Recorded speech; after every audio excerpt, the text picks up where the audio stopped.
Some reflections show what you want to see, others show what you've earned. Tonight, the glass doesn't forgive. It remembers every lie, every tear, every knife slipped between ribs made of trust. This is SkullMan, your lantern in the abyss, the one who whispers what the living won't say aloud. Lights off, headphones in, and if you see your reflection tonight, don't smile too wide. It might not smile back.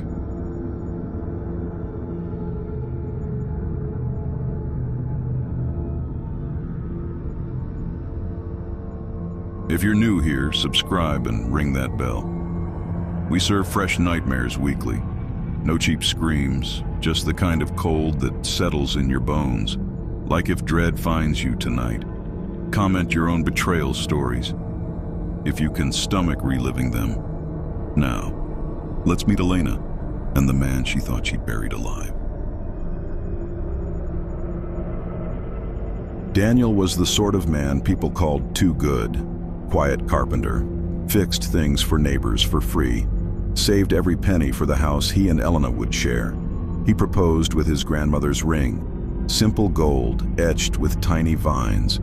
She said yes with tears that looked real. But Elena wanted more than a quiet life.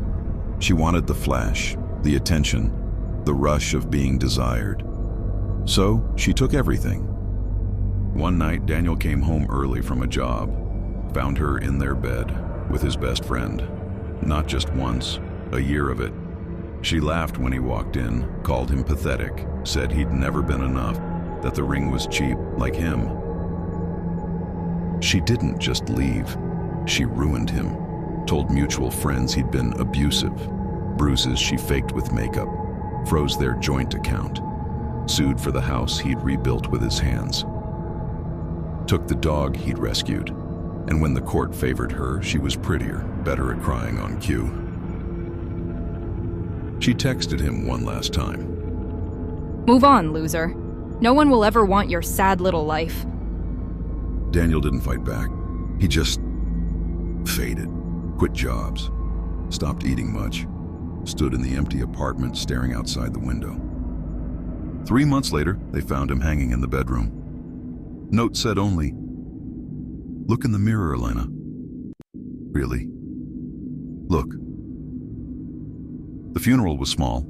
Elena wore black, but smiled at the sympathy. She sold the ring for cash. Moved into a sleek condo downtown. New boyfriend, new life. Everything perfect. Until the mirror. It was an antique she bought cheap at an estate sale. Full length, ornate frame, slightly tarnished. She liked how it made her look taller, more commanding. First night she posed in front of it, admiring the new dress. Her reflection blinked. Just once. Out of sync. She laughed it off. Tired eyes. Next morning, she noticed something wrong. In the mirror, her skin looked duller. A faint bruise under her eye that wasn't there in real life. She touched her face. No mark. Laughed again. Lighting trick. But every day the reflection aged faster. Wrinkles appeared overnight, hair thinned, eyes sank. She started avoiding mirrors, covered them with sheets. But the full-length one in the bedroom, she couldn't bring herself to smash it. It felt like giving up. One night, she woke to scratching from inside the glass. She ripped the sheet off. Her reflection stood there. Older, hollow-cheeked, wearing the black funeral dress she'd worn for Daniel. It smiled with teeth too sharp and spoke in Daniel's voice, soft, patient, the way he used to speak to her. "You took everything, Elena. Now look what you've become." She screamed, smashed the mirror with a lamp, glass everywhere. But the next morning, the mirror was whole again, reflection waiting, older still. She tried to sell it. Buyers backed out, said they felt watched. Tried to burn it. Flames wouldn't touch the frame. Weeks passed. Her real body began matching the reflection. Skin sagging, hair falling out in clumps. Doctors found nothing. Stress, they said. Psychosomatic. But she knew. Every night the reflection whispered his old kindnesses back at her, twisted now, remembered how he'd fixed her coffee just right, how he'd held her when she cried about her cruel mother, how he'd loved her without asking for anything. And every night it added one more year, one more scar, one more reminder. Finally, she couldn't stand it. She stood in front of the mirror at 3:17 a.m., the hour he'd died, begged. I'm sorry. Please stop. I can't take this anymore. The reflection stepped closer, pressed its palm to the glass. Daniel's face now, pale, rope-marked neck, eyes calm. You said no one would want my sad little life, it whispered. So I gave it to you.